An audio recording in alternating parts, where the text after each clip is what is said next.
Hi guys, இன்றைக்கி நம்ம பார்க்க போகிற டாபிக் சாம்ஃபர். சாம்ஃபர் பண்ணுறதுக்கு முன்னாடி ஒரு சின்னதாக ஒரு பிளேட் ட்ரா பண்ணிக்கிறேன். பிளேட் ட்ரா பண்ணதுக்கப்புறம் ஒரு பர்டிகுலர் நோடு மட்டும் யூஸ் பண்ணிவிட்டு உங்களுக்கு எல்லா டைப் ஆஃப் சாம்பரும் எக்ஸ்பிளைன் பண்ண போகிறேன். ஸோ நம்ம பர்டிகுலரான ஒரு நோடு செலக்ட் பண்ணிக்கிட்டோம்.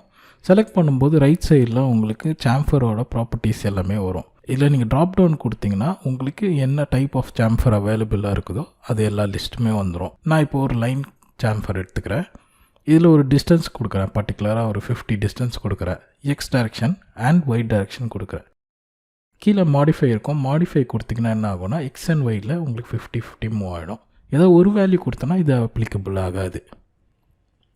ஸோ இப்போ டிஎக்ஸ் டிZ2ன்றது என்னென்னா டிZ1ன்றது டாப் திக்னஸ், டிZ2ன்றது பாட்டம் திக்னஸ்.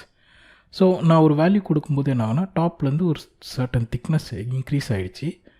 இதே நான் பாட்டம்லேயும் கொடுக்குறேன். பாசிட்டிவில் கொடுக்கும்போது பாசிட்டிவ் டைரெக்ஷன்லையும், நெகட்டிவில் கொடுக்கும்போது நெகட்டிவ் டைரெக்ஷன்லையும் மூவ் ஆகுது. ஸோ இப்படி நம்ம ஒரு டேம்பர்டு எட்ஜ் நம்ம க்ரியேட் பண்ணலாம். அடுத்ததாக நம்ம ரவுண்டிங் எட்ஜ் பார்க்கலாம். ரவுண்டிங்ஸில் கொடுக்கும்போது ரேடியஸ் அப்ளிகபிள் ஆகும். ஸோ நான் ஒரு ரேடியஸ் கொடுத்து மாடிஃபை கொடுத்தேன்னா என்ன ஆகும்னா உங்களுக்கு ஒரு ரேடியல் எட்ஜாக க்ரியேட் ஆகுது. ஸோ இதில் அடுத்து மறுபடியும் நான் அந்த கார்னர் பாயிண்ட் பிடிக்கிறேன். கொடுத்துட்டு அடுத்த ஆப்ஷன்ஸ் நம்ம பார்க்கலாம். அடுத்த ஆப்ஷன்ஸ் என்ன இருக்குன்னா ஆர்க் இருக்குது. ஸோ நான் மாடிஃபை கொடுக்கும்போது ஒரு ஆர்க் க்ரியேட் ஆகிடுது. நெகட்டிவ் கொடுத்தோன்னா நெகட்டிவ் சைடில் ஆர்க் ஜென்ரேட் ஆகும்.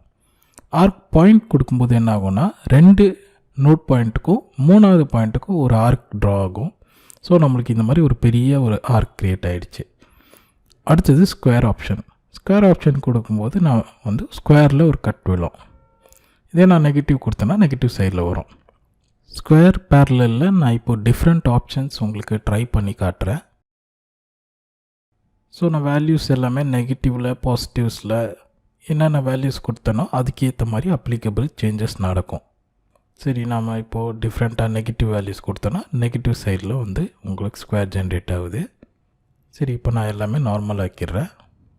இப்போ அடுத்ததாக லைன் அண்ட் ஆர்க் பார்த்திங்கன்னா உங்களுக்கு லைனும் ஜென்ரேட் ஆகும், ஆர்க்கும் ஜென்ரேட் ஆகும். இதில் பார்த்தீங்கன்னா ஆர்க் ரேடியஸ் அதிகமாக இருக்கிறதுனால உங்களுக்கு ஆர்க் ஜென்ரேட் ஆகலை. கம்மியாக கொடுக்கும்போது ஜென்ரேட் ஆகிடும். Thank you guys.